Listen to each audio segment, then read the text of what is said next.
അമൃതാനന്ദമയി അമ്മയുടെ 72ാമത് ജന്മദിനത്തിന് ഹൃദയം നിറഞ്ഞ ആശംസകൾ ഞാൻ നേരുകയാണ്. ലോകം മുഴുവൻ ആയിരങ്ങൾക്ക് പതിനായിരങ്ങൾക്ക് ആശ്വാസമാണ് അമ്മ. ആ രണ്ട് വാക്കുകൾ ഏറ്റവും പ്രധാനപ്പെട്ടത് തന്നെയാണ്. ഇന്ന് ലോകം മുഴുവൻ അശാന്തിയും മാത്സര്യവും പ്രതിസന്ധികളും വർദ്ധിച്ചു വരുമ്പോൾ അഭയമായി എത്താൻ കഴിയുന്നത് അമ്മയുടെ സന്നിധിയിലാണ്. ജാതിമത ചിന്തകൾക്ക് അതീതമായി എല്ലാവരും എത്തിച്ചേരുന്ന ആ അമ്മയുടെ സന്നിധിയിൽ ഇന്ന് ലക്ഷങ്ങൾ അണിനിരക്കുന്നു എന്നുള്ളതാണ് ഈ ജന്മദിനത്തിൻ്റെ ഏറ്റവും വലിയ പ്രത്യേകത.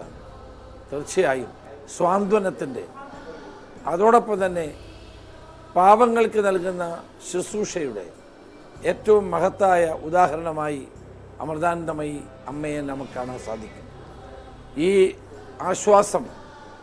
ഈ ആശ്വാസ കിരണങ്ങൾ എന്ന് നിലനിൽക്കട്ടെ എന്നാണ് എൻ്റെ ആശംസ. അമ്മയ്ക്ക് സർവ്വവിധ മംഗളങ്ങളും നേരുന്നു. ദീർഘകാലം ഭാരതത്തെയും ലോകത്തെയും അനുയായികളെയും ആശ്രയിക്കുന്നവരെയും സഹായിക്കാൻ അമ്മയ്ക്ക് കഴിയട്ടെ, ആശീർവദിക്കാൻ കഴിയട്ടെ എന്ന് മാത്രം ആത്മാർത്ഥമായി ആശംസിച്ചുകൊണ്ട് എൻ്റെ വാക്കുകൾ നിർത്തുന്നു. പ്രണാമം.